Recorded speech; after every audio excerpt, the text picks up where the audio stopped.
Bonjour à vous, ici David Laroche de la série Wake Up Calls, votre rendez-vous pour booster et secouer votre vie. Aujourd'hui, nous allons voir 6 erreurs vis-à-vis du développement personnel.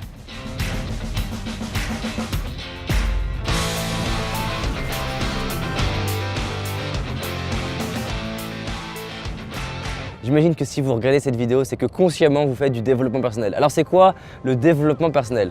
Pour ma part, c'est juste consacrer des pensées, du temps, de l'énergie, voire de l'argent pour grandir et devenir la nouvelle version de nous-mêmes. En fait, pour moi, toutes les personnes de la planète font du développement personnel. On est programmé pour ça, on est programmé et designé pour grandir et évoluer. Maintenant, ce qu'on appelle le développement personnel, c'est la pratique consciente d'évoluer et de grandir. C'est l'engagement que je vais mettre, penser, temps, énergie, argent pour devenir une nouvelle version de moi.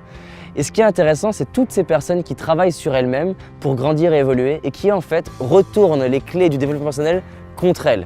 Et j'en connais plein parce que j'organise des stages et des conférences partout dans le monde, en particulier dans la francophonie. Et en tant que client, j'ai participé à beaucoup de stages où j'ai vu des personnes presque plus mal après avoir fait du développement personnel. Ce qui est un peu un paradoxe, c'est dommage d'investir pensée, temps, énergie, argent pour grandir, pour au final être plus dépressif qu'avant. Une petite anecdote que je voudrais vous partager, c'est que quand j'ai commencé à travailler sur moi, au bout d'un moment, je suis devenu un optimiste dépressif. Alors qu'est-ce que je veux dire par là? C'est que j'ai appris que c'était bien de faire des phrases positives, j'ai appris que c'était bien de focaliser sur ce qui était top. Mais du coup, à chaque fois que j'avais une pensée du type « Oh, ça marchera pas », je me disais « Putain, merde, David, encore une pensée de merde !» Et je m'insultais tout seul. Ce qui est un peu dommage quand on fait du développement personnel. Ou par exemple, quand je commençais à avoir une phrase de critique ou de jugement en me disant « Tiens, c'est un gros con ». Avant, quand je me disais « C'est un gros con », bah, ça restait là, je me disais « Ouais, c'est le gros con » et tout allait bien. Sauf qu'après, je me disais « C'est un gros con » et je me « Oh, t'as encore dit un gros mot ». Et donc du coup, je retournais le développement personnel comme un fléau contre moi. Et c'est ça la première chose que je voudrais vous dire, c'est de ne pas faire du développement personnel un fléau. Ça veut dire que gardons l'intention de base. L'intention, c'est de se sentir mieux. L'intention, c'est d'évoluer. Alors oui, il y a des règles de base, comme le fait de parler positivement, comme le fait d'être constructif, comme le fait de vouloir avancer, comme le fait de prendre soin de son corps, de son alimentation. Ça, c'est des tendances. Maintenant, c'est OK d'avoir des doutes. C'est OK d'avoir peur. C'est OK d'être dans le jugement. C'est OK d'être critique, c'est OK de ne pas être un saint en fait, c'est juste OK. Et dès que je réalise ça, je respire. Donc erreur numéro 1, faire du développement personnel son fléau et devenir un extrémiste du développement personnel, devenir un optimiste dépressif parce que j'arrive pas à tout appliquer. C'était moi avant, je me disais il faut que je fasse du yoga, méditation, des rituels le matin, je me pose des super questions. En fait mon rituel du matin il aurait pris 48 heures. Donc à un moment donné, on respire, on lâche, tout va bien. Deuxième grosse erreur que je vois énormément, arrêter d'être un élève. Il y a des personnes qui en fait, à 25, 30 ans, 50, 60, 70 ans, un jour elles se disent « c'est bon ». Comment ça c'est bon? Bah c'est bon, je sais tout. Je connais tout maintenant, j'ai plus besoin de progresser, plus besoin d'apprendre, je sais tout. Mais en fait, on peut toujours apprendre, non, je sais tout. En fait, la clé pour moi c'est de se rappeler que je peux être un maître, je peux savoir plein de choses et je peux aider les autres à grandir, mais ça ne m'empêche pas que je peux apprendre de vous. Je peux apprendre de la personne qui marche sur la plage, je peux même apprendre en regardant le sable ou la nature. Je peux toujours apprendre. Donc erreur numéro 2, croire qu'un jour j'aurai plus besoin d'apprendre et d'arrêter d'être un élève. Donc des fois, c'est bien de savoir, désolé, se la fermer, écouter et grandir. Troisième chose, troisième erreur, et celle-ci je la vois tellement. Il y a des gens, c'est ce que j'appelle être un Jean-Michel Otake, ils font un stage, ils sont super contents, ils disent j'ai la clé. Mais t'as la clé de quoi? J'ai la clé David. Mais de quoi? J'ai trouvé la clé. Je dis mais c'est bien et tu veux en faire quoi? Bah j'en sais rien. En fait, c'est un peu dommage d'avoir trouvé quelque chose qui peut marcher, qui peut m'aider à passer ma vie à un autre niveau et de ne pas l'appliquer. Troisième erreur, ne pas appliquer ce qui marche. Il y a plein de gens, ils savent comment transformer leur couple, ils savent comment transformer leurs finances, leur vie, mais ils ne le font pas. Ouais, mais David, je le sais, mais je m'en fous que tu le saches. Ce qui compte, c'est est-ce que tu le fais? Est-ce que tu l'appliques? Est-ce que tu l'utilises? Et même mieux encore, comment est-ce que tu l'utilises? Est-ce que tu peux mieux l'utiliser? Quatrième grosse erreur, c'est l'illusion du bien et du mal. Alors, bien sûr, l'idée c'est d'avoir des comportements qui tendent à me sentir bien. Dès que je vis avec l'illusion de croire qu'il y a des choses qui sont bien et des choses qui sont mal, je vis avec un fouet dans la main. Et à chaque fois que je fais quelque chose qui est mal, je me fouette encore plus. Il n'y a rien qui est bien et il n'y a rien qui est mal. La bonne question c'est pas qu'est-ce qui est bien de faire? La bonne question c'est qu'est-ce qui est juste pour moi? Parce que peu importe ce que je vais faire, il y aura toujours des gens pour me dire « Ah c'est mal David ». Je peux faire une vidéo avec le cœur, l'envie de servir, l'envie de vous aider là comme je le fais maintenant. Et il y aura des gens sur YouTube qui diront « Regarde le gros con ». voilà, j'ai fait de mon mieux en fait.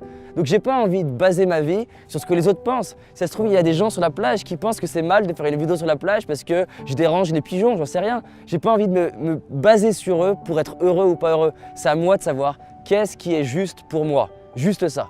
Donc si ça se trouve, je vais faire quelque chose qui est mal aux yeux des autres, mais moi, je serai aligné avec moi-même et je serai content. La cinquième erreur que je vois dans les personnes qui font du développement personnel, c'est qu'elles repartent, elles sont super contentes, elles ont appris plein de choses et souvent elles se sentent bien après un stage. Quand les gens sortent de mes séminaires, ils se sentent super bien, ils ont vécu 2 jours, 3 jours, 5 jours, des fois 10 jours, dans un environnement où les gens sont constructifs, positifs, déterminés à aller vers leurs rêves, à parler en étant constructifs, forcément tu te sens bien. Et qu'est-ce qu'ils font? Ils ressortent et ils ne changent pas leur environnement. Ils vont voir les mêmes amis, ils mangent la même chose, ils parlent de la même façon, ils bougent de la même façon, ils font tout pareil. Mais c'est un fantasme d'espérer des nouveaux résultats sans faire des nouvelles choses comme dit Einstein.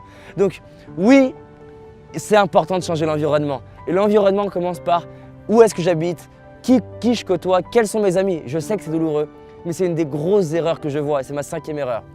Ma 6e erreur, c'est de vouloir atteindre des rêves qui ne sont pas les siens. J'ai appliqué cette erreur. Pendant des années, j'ai voulu devenir un ingénieur en informatique parce que je croyais que ça ferait plaisir à mes parents, je croyais que ça ferait plaisir à ma famille, que je serais David, le mec bien qui serait aimé par tout le monde. J'allais devenir l'ingénieur avec un bon salaire, un bon métier et en fait une vie que j'aurais pas trouvé super. Il n'y a rien de pire que de vouloir réaliser des rêves qui ne sont pas les siens. Parce que si j'y arrive, je vais finalement avoir une vie qui est confortable, qui ne me correspond pas. Il vaut mieux se dire qu'est-ce qui est vraiment important pour moi. Vous savez, quand on tombe amoureux, on ne voit pas le temps passer. On est passionné, on est créatif, on est déterminé. Qu'est-ce qui se passerait si vous aviez des projets pour lesquels vous tombez amoureux? Moi, je suis tombé amoureux de mon entreprise, je suis tombé amoureux de la technologie, tombé amoureux du matériel. Et j'adore ce que je fais. J'adore demander aux gens, si tu étais milliardaire, qu'est-ce que tu aimerais faire? Qu'est-ce que tu aimerais continuer de faire? Si j'étais milliardaire, je continuerais de faire ce que je fais toujours. C'est plus fort que moi. Donc la 6e erreur, c'est de faire des trucs qui ne sont pas pour vous. On va donc résumer nos 6 erreurs. La première erreur, c'est de faire du développement personnel son fléau. Rappelez-vous que l'objectif, c'est de se sentir bien, d'avancer et grandir. La deuxième erreur, c'est de ne plus être un élève, de croire qu'un jour, j'aurai plus à grandir et à apprendre. On peut apprendre de chaque personne. Les Chinois disent que chaque personne est un maître dans un domaine, donc on peut apprendre de tout le monde. La troisième erreur, c'est de ne pas appliquer ce que j'apprends. Si j'ai l'idée de « Ah, ça, il faut que je l'applique, ça, il faut que j'utilise », surtout quand vous regardez mes vidéos, arrêtez-vous, utilisez-la et appliquez-la. Ce qui fait la force des gens que j'accompagne en coaching, c'est qu'ils appliquent ce que je leur donne plus que la plupart des gens. Appliquez vraiment ce que vous apprenez et vous allez voir votre vie va passer à un autre niveau. La 4e erreur, c'est l'illusion du bien et du mal. Ça n'existe pas le bien et le mal. Ce qui compte, c'est qu'est-ce qui est juste pour moi, qu'est-ce qui m'honore moi. La 5e erreur, c'est de ne pas changer d'environnement. Quand vous sentez de l'énergie et de l'inspiration, faites en sorte d'aller vers des nouvelles personnes, de changer là où vous habitez ou la façon dont c'est décoré pour changer là où vous êtes. Vous pouvez être la meilleure graine du monde dans un terreau pourri, vous ne poussez pas. La différence avec une graine, c'est qu'on a le pouvoir de se relever et de changer là où on est semé pour pouvoir vraiment mieux évoluer.